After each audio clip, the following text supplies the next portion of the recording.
અરવલ્લીથી સમાચાર માજમ ડેમમાં ઉપરવાસમાંથી ભારે માત્રામાં પાણીની આવક થઈ।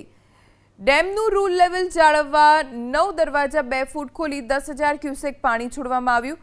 ગેબી મંદિર પાસેના કોઝવે પર નદીના પાણી ફરી વળતા મોડાસાથી સાયરા તરફ જતો માર્ગ બંધ થઈ ગયો। તો ડેમમાંથી પાણી છોડાતા નીચાણવાળા વિસ્તારને એલર્ટ કરવામાં આવ્યા। મોડાસા અને ધનસુરાના 20 થી વધુ ગામને નદી કાંઠાના વિસ્તારથી દૂર રહેવા પ્રશાસને અપીલ કરી છે।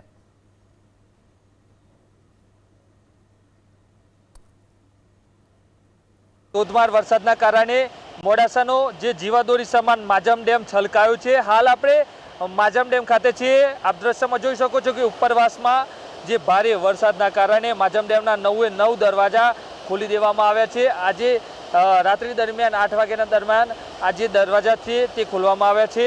જ્યાં માજમ ડેમની અંદર 10,000 ક્યુસેક પાણીની આવક હતી, તેની સામે 10,000 ક્યુસેક પાણીની જાવક નોંધાઈ છે। ખાસ કરીને ઉપરવાસમાં જે ભારે વરસાદ પડ્યો રાજસ્થાનની અંદર, તેની કારણે આ ડેમ છલકાયો છે। સિઝનમાં પ્રથમ વખત જે 9 જે દરવાજા છે ડેમના તે ખોલવામાં આવ્યા છે।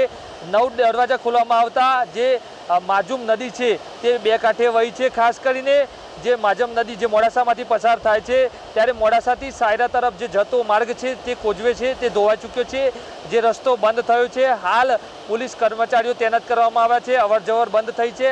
હાલ તો જે માજુમ ડેમના જે 9 દરવાજા ખોલવામાં આવતા ઉપરવાસના જે ધનસુરા તાલુકો અને મોડાસા તાલુકાના 20 થી વધુ ગામોને એલર્ટ કરાયા છે। દેવાંગ ચૌધરી, ABP અસ્મિતા, અરવલ્લી।